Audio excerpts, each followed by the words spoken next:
Olá pessoal, tudo bem? No vídeo de hoje nós vamos falar de uma questão bem controversa relacionada ao divórcio, à união estável e ao planejamento patrimonial da família. Você sabe como fica na separação do casal quando um dos cônjuges permanece no imóvel? O cônjuge que passa a residir no imóvel deve pagar algo para o outro? Existe a possibilidade de cobrança de aluguel, fruição ou algo parecido daquele cônjuge que permanece no imóvel? Então fique comigo aí até o final desse vídeo para entender tudinho a respeito.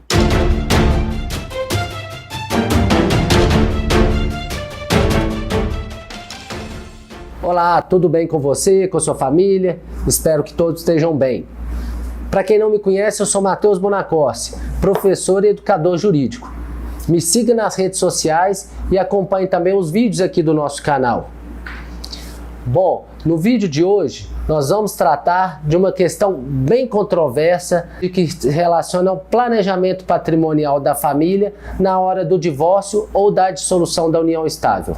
Nesse momento em que as emoções estão um pouco afloradas, surgem algumas dúvidas que são as seguintes. Quando um casal se separa, como fica então a situação jurídica entre ambos se apenas um dos cônjuges fica no imóvel? O cônjuge que passa a residir no imóvel deve pagar algo, algum valor para o outro?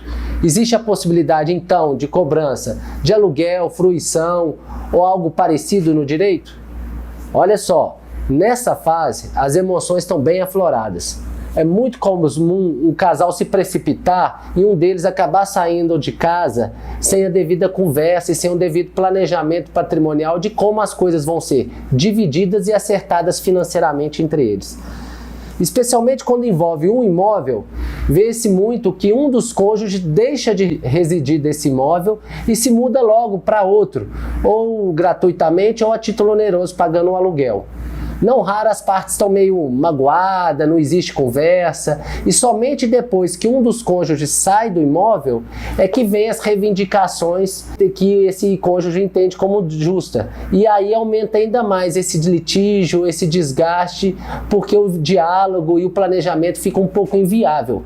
As coisas deixam de ficar claras entre o casal.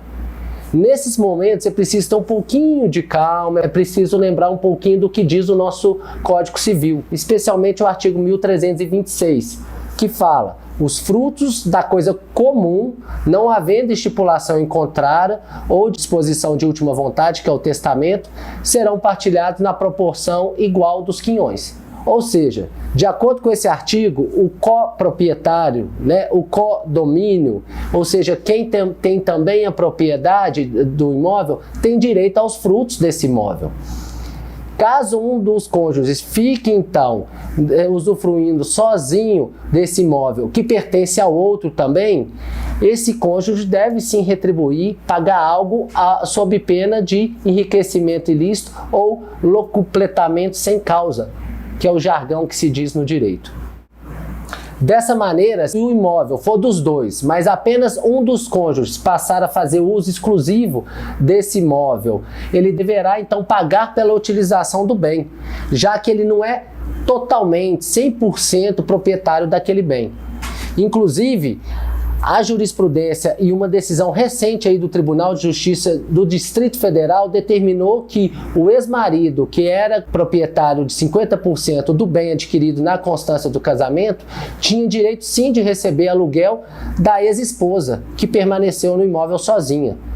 O tribunal disse que, conforme ampla jurisprudência, inclusive do Tribunal do Distrito Federal e também dos tribunais superiores, no caso o STJ, o coproprietário que não está na posse do bem, após a separação, divórcio, dissolução de união estável, tem direito a receber sim algo referente à sua cota-parte dentro da propriedade desse bem.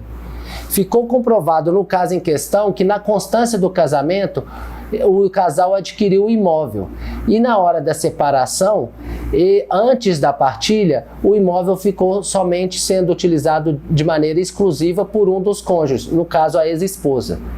Por isso, o aluguel passou a ser devido e o termo inicial da cobrança foi justamente a citação da ação movida pelo ex-marido contra a ex-esposa.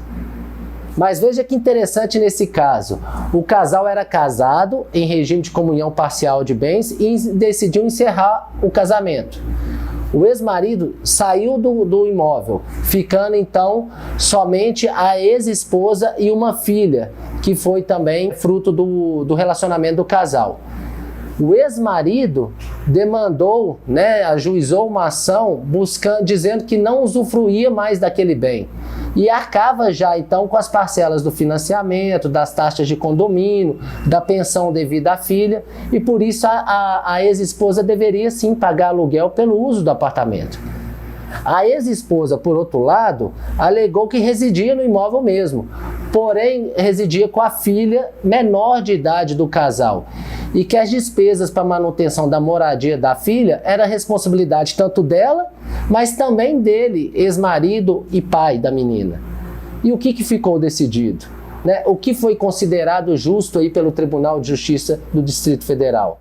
O tribunal definiu que o imóvel ficou comprovado que era do casal, era de copropriedade adquirido na constância do casamento, e que o ex-marido, que é proprietário de 50% do bem, tinha mesmo o direito do recebimento do aluguel, já que a ex-esposa fazia uso exclusivo do imóvel. E ainda que neste caso, o pai pagasse pensão para a filha menor que mora com a mãe neste imóvel, o tribunal entendeu que esse fato não afeta a obrigação de um dos cônjuges exigir pagamento de aluguel do outro correspondente à cota parte no codomínio ou na copropriedade do bem. O ex-marido ficou definido na sentença que cumpre regularmente a pensão destinada à filha, que é os gastos mensais da filha no custeio das suas necessidades, inclusive de moradia, mas que isso não se confunde com o direito dele de receber aluguel pela não utilização do imóvel. A ex-esposa, como utiliza o imóvel de forma exclusiva, que é do casal, deve pagar sim, então, o valor de aluguel ao seu ex-marido.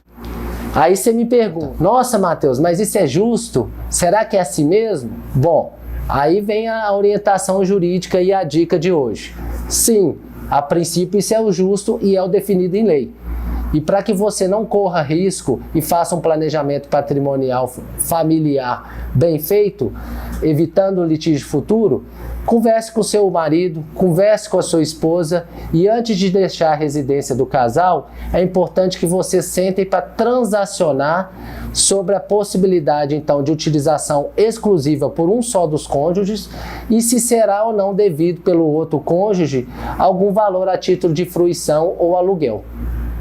Tá certo? Esse é o planejamento patrimonial familiar correto. Fez sentido aí para você? Gostou do vídeo?